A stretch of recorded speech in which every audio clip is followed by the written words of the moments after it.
What happens when cruelty meets its match at society's most exclusive wedding? Victoria Sterling thought she had it all, billions in the bank, a tech empire, and Manhattan's most eligible bachelor waiting at the altar. But when she viciously humiliates Rosa Martinez, a humble housekeeper, on her wedding day, she triggers a chain of events that will destroy everything she's built. Welcome back, dear friends and story lovers. Tonight, we bring you a tale where love is tested, secrets come to light, and fate takes an unexpected turn. Every moment will pull you in deeper, and every choice could change everything. Tell us where you're watching from in the comments. If this story touches your heart, like, subscribe. Share it with someone who believes in true love, and hit the bell so you never miss the next chapter. The crystal chandelier cast fractured light across Victoria Sterling's porcelain skin as she stood before the antique mirror. Her wedding dress worth more than most people's annual salary. The Sterling mansion buzzed with pre-ceremony energy, but Victoria felt only the familiar weight of performance pressing against her ribs. At 28, she had built an empire that made headlines and enemies in equal measure. Her tech company had revolutionized social media platforms, but the climb to the top had required sacrifices that sometimes woke her in cold sweats at 3 a.m. "Mrs. Sterling, the flowers have arrived," announced her assistant, clipboard clutched like armor. Victoria nodded, her attention split between her reflection and the phone buzzing with encrypted messages. The last one made her blood freeze. Payment overdue. You know what happens next? She deleted it quickly, fingers trembling despite her steady facade. Today, she would marry James Harrison, the most eligible bachelor in New York. More importantly, his family's banking connections could solve problems that money alone couldn't touch. A soft knock interrupted her spiraling thoughts. Rosa Martinez entered with quiet efficiency, her cleaning cart organized with military precision. At 55, Rosa had weathered decades of invisible service to Manhattan's elite, but something in her gentle brown eyes suggested depths Victoria had never bothered to explore. "I'm sorry to disturb you, Mrs. Sterling. I was asked to prepare." The sweet Victoria's stress found its target. The sight of Rosa's simple uniform triggered something vicious and desperate. Here was someone safe to destroy, someone without power to strike back. "Do you have any idea how much this dress costs?" Victoria's voice cut like glass. "It's more than you'll make in your entire pathetic lifetime." Rosa's cheeks flushed, but her voice remained steady. "I apologize. I'll be more careful." Careful. Victoria's laugh was poison. "You people are all the same, walking into spaces where you don't belong, breathing the same air as your betters." The cruelty felt good, like lancing an infected wound. Victoria needed someone smaller to absorb her fear, her shame, the weight of secrets that could destroy everything she'd built. "I've worked here for 3 years, Rosa said quietly. "I've always been professional. Stay in the servants' quarters where you belong. You're contaminating my air on the most important day of my life." Victoria's voice rose too, a shriek. "You're fired. And I'll make sure no decent family in this city ever hires you again." Rosa straightened her shoulders, meeting Victoria's gaze directly. "Wealth without compassion is just another form of poverty. I hope someday you'll learn the difference between having money and having class." "Get out," Victoria screamed. "Get out before I call security." As Rosa gathered her supplies with quiet dignity, she paused at the door. "I'll pray for you, Mrs. Sterling. Some lessons can only be learned through loss." The door closed with a soft click, leaving Victoria alone with her reflection and the phone that had started buzzing again. But she wasn't alone. In the hallway, James Harrison stood frozen, a bouquet of orchids trembling in his hands. He had come to surprise his bride. Instead, he had witnessed the woman he loved destroy another human being with casual cruelty. The James Victoria knew was charming, wealthy, untroubled. But the man in the hallway had scars hidden beneath his perfect exterior, scars that Rosa's dignity had just torn open. James stepped into the suite, his face a mask Victoria had never seen before. "We need to talk." Victoria's smile faltered as she registered the stranger wearing her fiancé's face. "James, darling, you're not supposed to see me before the ceremony. It's bad luck. We're past worrying about luck." James set the orchids down with deliberate care, his movements controlled in a way that made Victoria's skin prickle with unease. The photographer is here, and my stylist will be arriving any minute. Whatever this is, can wait until after the honeymoon." "No." His voice carried an authority she'd never heard before. "It can't." Victoria's chest tightened. She needed this wedding to happen. The messages on her phone weren't idle threats. And the Harrison family's banking empire was her only salvation from mistakes that could land her in federal prison. "Fine." "Everyone out?" She dismissed her entourage with a wave. "Give us 5 minutes." When they were alone, James moved to the window, his profile sharp against the morning light. "I heard what happened with Rosa. The cleaning woman was inappropriate. I handled it. You destroyed her livelihood because she existed in your presence." James turned, and Victoria saw something that made her step backward. Pain, raw, familiar. Pain that mirrored her own hidden wounds. "James, you don't understand the pressure I'm under today. Everything has to be perfect." "A human being, Victoria. A woman who's worked faithfully for your family for 3 years. She's replaceable. They all are." The words came automatically, a shield Victoria had perfected over years of ruthless business dealings. James flinched as if she'd struck him. "My mother was a cleaning woman." The air in the room shifted, became electric with danger. Victoria felt the ground beneath her designer heels begin to crack. "What?" "Before she married my father. Before the Harrison name meant anything. She cleaned office buildings at night to put herself through college." James's voice was barely above a whisper. "She died when I was 12. Cancer. The kind that comes from breathing industrial cleaning chemicals for too many years." Victoria's mouth opened and closed uselessly. In 3 years of courtship, James had never mentioned his mother's background. The Harrison family history was all old money, banking dynasties, and social prominence. "That's impossible. Your family tree goes back generations." "My stepmother's family tree?" "Margaret Harrison, who married my father when I was 15 and erased every trace of the woman who actually gave birth to me." James's hands clenched at his sides. "I let her do it. I was so desperate to belong, to be worthy of the Harrison name, that I helped bury my mother's memory." The revelation hit Victoria like ice water. She had built her entire escape plan around marrying into established wealth, never imagining that her salvation came with its own haunted past. "James, I didn't know, but that doesn't change anything. We have 500 guests arriving in 3 hours. It changes everything." He moved closer, and Victoria saw tears threatening in his eyes.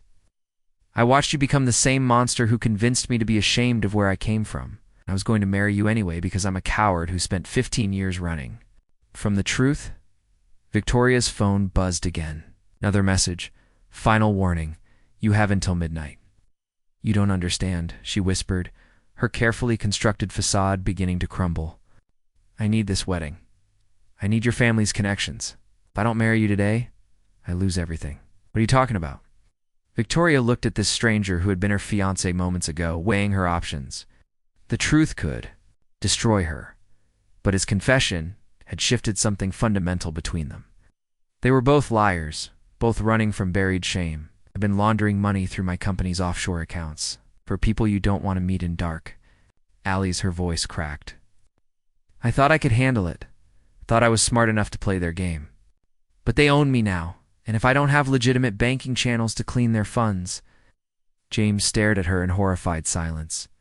"So you see," Victoria continued, desperation bleeding through her controlled tone, "we both need each other's lies. You need my money to maintain the Harrison image, and I need your family's banking access to stay alive." The sound of approaching footsteps echoed in the hallway.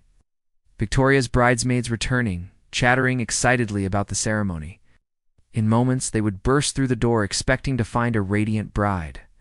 James reached for the orchids, his decision written in the hard line of his jaw. "Then we both deserve what's coming." The cathedral's vaulted ceiling stretched above 500 guests, their whispers creating a symphony of anticipation. Victoria moved down the aisle like a woman walking to her execution, each step measured and deliberate. Her father's arm, it felt like an anchor, steadying her trembling legs. James waited at the altar, his face a perfect mask of aristocratic composure. Only Victoria could see the storm behind his eyes, the way his fingers worried the ring in his pocket. In the third row, Victoria spotted them. 3 men in expensive suits whose presence made her blood turn to ice. They watched her with the patience of predators. Their message clear. The transaction would be completed today, one way or another. The ceremony began with traditional pomp, but Victoria heard none of it. Her attention split between James's haunted expression and her phone, which had buzzed twice during the processional.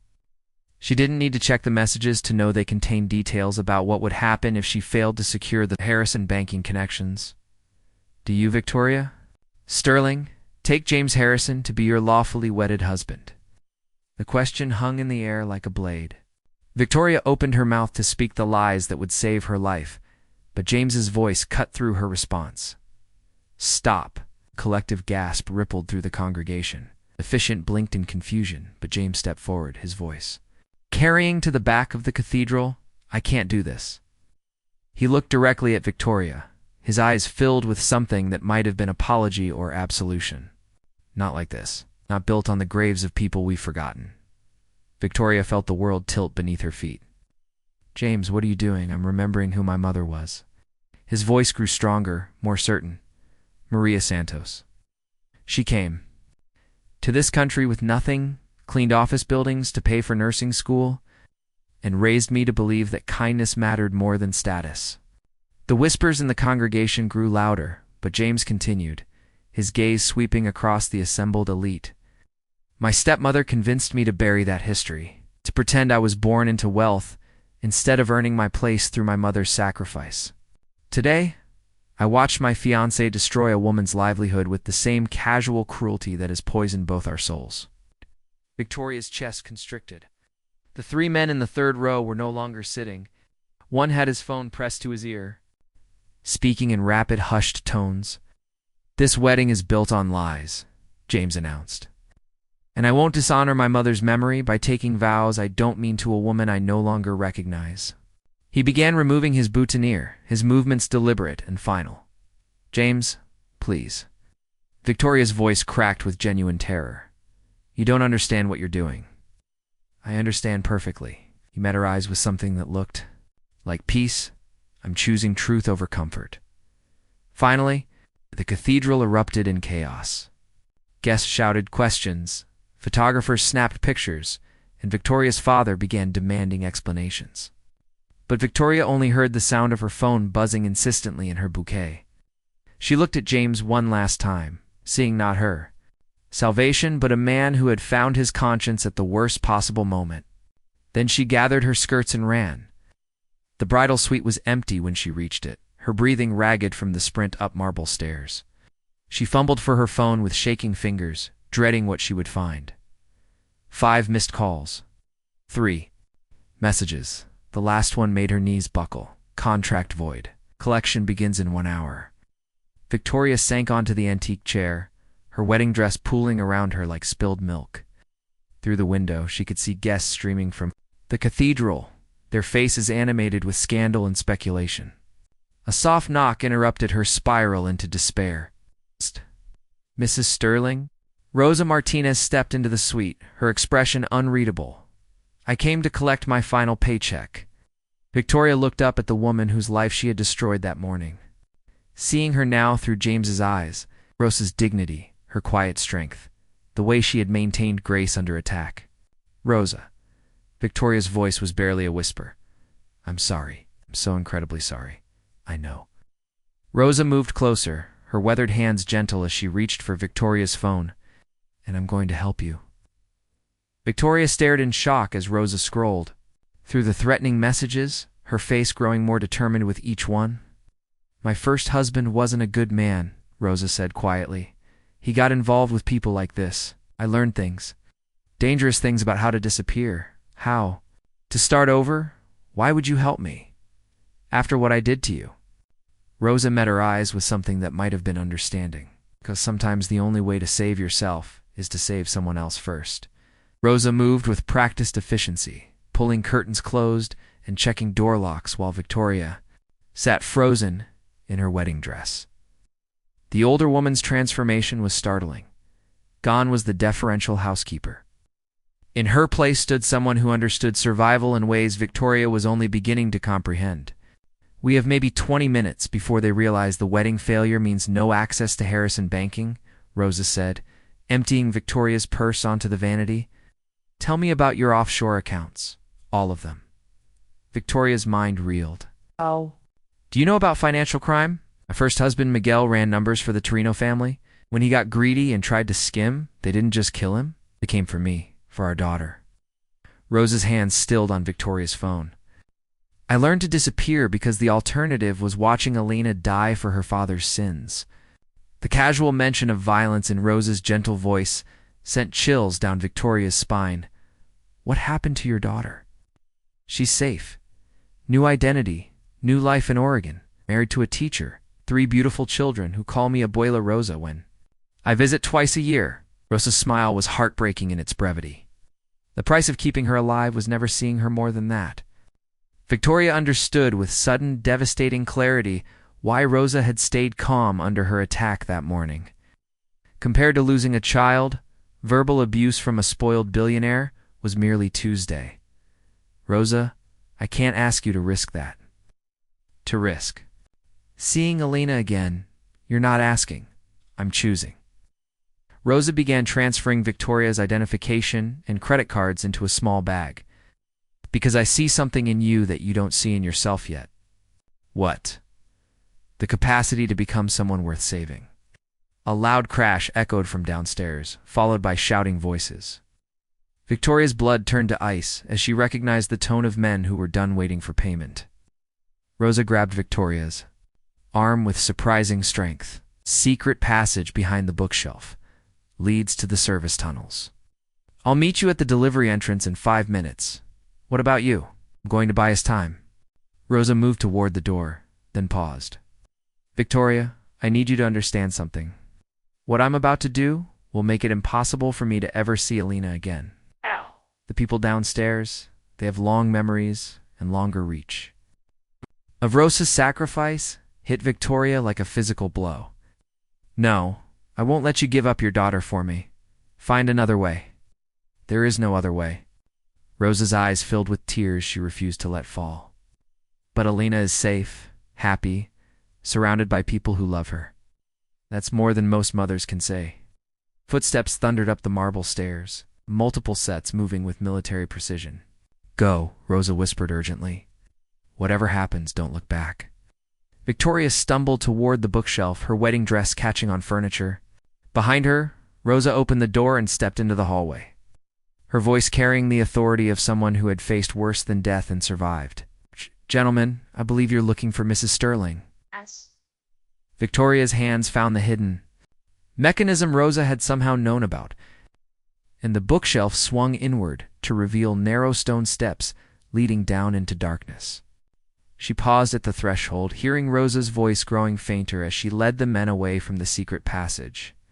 She left through the service entrance 10 minutes ago. Heading toward the harbor was a lie, and they would discover it quickly. Rosa was sacrificing her only chance to escape, maybe sacrificing her life, to give Victoria a head start.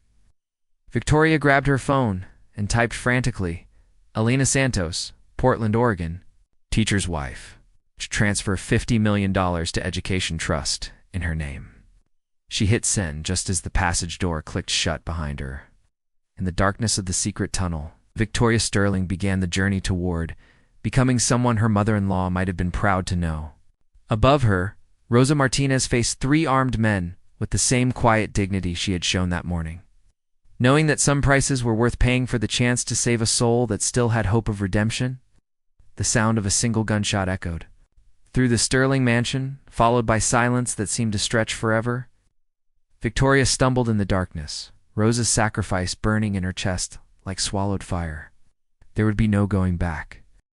3 months later, the community center in Portland smelled like industrial disinfectant and hope. Victoria Rodriguez, her dark hair now shoulder-length and streaked with silver, she no longer bothered to hide. Mopped the entrance floor with the same methodical care Rosa had once brought to the Sterling mansion. She had chosen the name Rodriguez deliberately. It meant son of Rodrigo, but she thought of it as daughter of Rosa, carrying the memory of a woman who had died to give her the chance to live differently. "Maria, can you help me with these boxes?" Lena Santos and Elena Peterson struggled with a donation delivery near the front door. She was 32, with Rosa's gentle eyes and a teacher's patient smile. She had no idea that the woman mopping beside her had been responsible for her mother's death. Victoria had found Elena through the Education Trust transfer, had taken a job at the community center where Elena volunteered, had spent 3 months watching the life Rosa had died to protect. Elena was everything Rosa had claimed: kind, devoted to her students, surrounded by love. She was also grieving a mother who had missed her daughter's birthday for the 3rd year running, not knowing that Rosa would never call again. Of course, Victoria set her mop aside and lifted the boxes with arms that had grown strong from months of honest work. "What's in these winter coats for the children's program? My mother always said that keeping someone warm was the closest thing to prayer most of us could manage." Elena's smile faltered slightly. "I keep hoping she'll call. It's been months since I heard from her." Victoria's chest tightened with familiar guilt. "I'm sure she's thinking of you." She worked for wealthy families in New York, cleaning houses, taking care of people who treated her like she was invisible. Elena began sorting the coats by size. "But she always sent money for my teaching supplies, always remembered my students' names when I told her about them." They worked in comfortable silence until Elena spoke again, her voice softer now. "There was this news story a few months ago about a wedding that went wrong, a woman who disappeared. The police found a body in the mansion where my mother worked, but they never identified who it was. I keep having these terrible dreams that something happened to her." Victoria's hands stilled on a small red coat. Through the window, she could see James Harrison climbing the steps to the community center. He came every Tuesday, part of a court-mandated community service program following his very public breakdown after the wedding disaster. He had lost everything: his trust fund, his social standing, his engagement to Manhattan's most notorious runaway bride. But his eyes had regained something that looked like peace. "Elena," Victoria said carefully, "what if I told you that your mother died saving someone who didn't deserve it? Someone selfish and cruel who had hurt people without thinking about the consequences?" Elena stopped sorting coats, her expression puzzled. "I'd say that sounds exactly like something she would do." Mama believed everyone deserved a chance to be better than their worst moment. The door opened, and James entered with a group of teenagers from the after-school program. His eyes found Victoria immediately, the way they had every Tuesday for 2 months. He knew who she really was, had figured it out when news reports mentioned the mysterious disappearance of Victoria. Sterling, on the same day, a housekeeper named Rosa Martinez had been found dead. They had never spoken about it directly. Instead, they had built something new in the careful space between truth and pretense. He called her Maria. She called him Mr. Harrison. They worked side by side serving meals to homeless families, cleaning up after children's programs, learning to be useful in ways that didn't require wealth or status. "Maria," James said quietly, "can I speak with you for a moment?" Lena looked between them curiously, but continued organizing the coat drive. Victoria followed James to a quiet corner near the bulletin board covered with thank you drawings from the kids' art class. "I got a call from my lawyer today," James said. "The federal investigation into Sterling Tech has been closed. It's insufficient evidence to proceed with charges." Victoria's breath caught. How is that possible? Someone transferred $50 million to various education and social service programs the day you disappeared. Made it look like you had been laundering money to help people instead of hurt them. James studied her face carefully. "That kind of misdirection requires someone with intimate knowledge of financial crime." "Rosa," Victoria whispered. "She saved you twice, once with her life and once with her expertise." James reached into his jacket pocket and pulled out a small envelope. "This came to my old address, forwarded through 3 mail services. It's addressed to Maria Rodriguez." Victoria's hands shook as she opened the envelope. Inside was a single photograph. Rosa and Elena at Elena's college graduation, both of them laughing at something outside the frame. On the back, Rosa had written, in careful cursive, "For when you're ready to tell her who her mother really was." She knew. Victoria breathed. "Somehow she knew I would find Elena. She was a remarkable woman. James's voice was soft with respect. She believed you could become someone worth her sacrifice. Victoria looked across the room at Alina, who was now helping the teenagers hang winter coats on hooks sized for smaller children. Rosa's daughter had her mother's gift for making everyone feel seen, valued, important. James, Victoria said, "Finally, what if we told her the truth? About your real identity, about how her mother died, about all of it, about who Rosa really was, what she gave up to keep Alina safe, how she died trying to save someone who had been cruel to her." Victoria folded the photograph carefully. Alina deserves to know that her mother was a hero, not just a cleaning. A woman who disappeared. James considered this. Watching Alina organize volunteers with gentle efficiency, it could destroy her peace, change how she sees everything.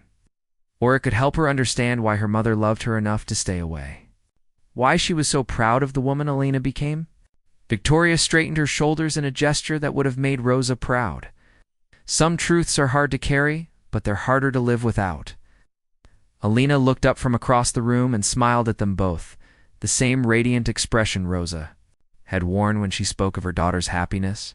Victoria walked toward that smile, carrying the weight of Rosa's sacrifice and the hope of Rosa's redemption. Ready to offer Alina the gift her mother had died to give, the whole truth about love that costs everything and asks for nothing in return. Outside, the Portland rain began to fall, washing the world clean. The end.